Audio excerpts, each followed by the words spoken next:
কি ভাবছেন? কম বয়সে প্রচুর তেলযুক্ত খাবার খাবেন, বয়স হলে পরে আস্তে আস্তে তেল কমাবেন? সেটা কিন্তু সম্ভব নয়। আমাদের কিন্তু এখন ছোট ছোট বাচ্চাদেরও হৃদরোগে আক্রান্ত হয়। যাই হোক, খুব সহজে একটা রান্না আপনাদের মধ্যে দেখাবো।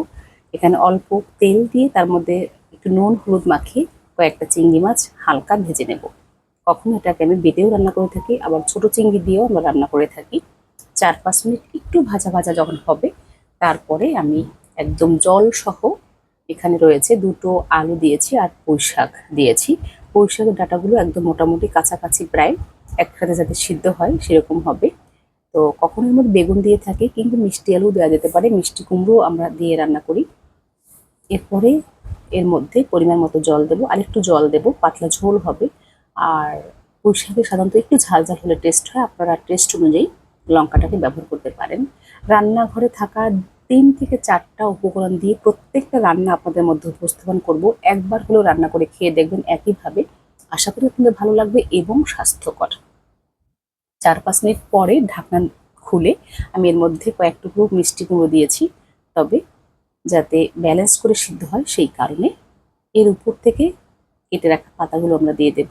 জল ছাড়াও কখনো রান্না করে থাকি, আবার ইলিশ মাছের কাঁটা দিয়ে তো খুবই টেস্টি। এই আষাঢ় শ্রাবণ মাসে ইলিশের যখন মৌসুম আসবে, ঠিক সেই সময় অনেক রকমভাবে পুঁই শাক রান্না করব। এবার একটু উল্টে পাল্টে ভালোভাবে নেড়ে চেড়ে দেবো। আলু এবং পুঁই শাকের ডাঁটাগুলো কিন্তু শক্ত হয়ে গেছে। নেড়ে চেড়ে দিয়ে আবারও 3-4 মিনিটের জন্য ঢাকনা দিয়ে ঢেকে দেবো। মোটামুটি 10 মিনিট রান্না করলেই কিন্তু পুঁই শাক সিদ্ধ হয়ে যায়, ওভার কুক হয়ে যাবে না। এবার একটা প্যান নিয়েছি, এখানে একটু জিরে নিলাম, সাদা জিরে আর কয়েকটা গোলমরিচ দিয়েছি। এটাকে হালকা তেলে, আপনারা চাইলে গুঁড়োও ব্যবহার করতে পারেন, আমি একটু জল দিয়ে বেটে রান্না করতে পছন্দ করি। আবার একটা প্যানে কয়েক ফোঁটা তেল দিয়ে সাদা সর্ষে আর সাথে সাদা জিরে ফোড়ন দিয়েছি।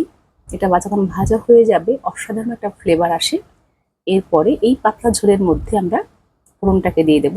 নুনটাকে আমরা একটু টেস্ট করব, সামান্য চিনি অ্যাড করতে পারি কয়েক দানা। তবে যাদের সুগার রয়েছে তারা সুগার ফ্রি ছোটো ছোটো মেডিসিন পাওয়া যায়, সেটাও ইউজ করতে পারেন।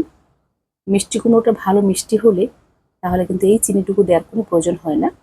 রান্না কিন্তু প্রায় হয়ে গেছে, এবারে আমি একটু ভালোভাবে ফুটিয়ে নেব। ফোড়নটা দেওয়ার পরে আরও মিনিট 2-3 একদম টকবগিয়ে ফুটবে।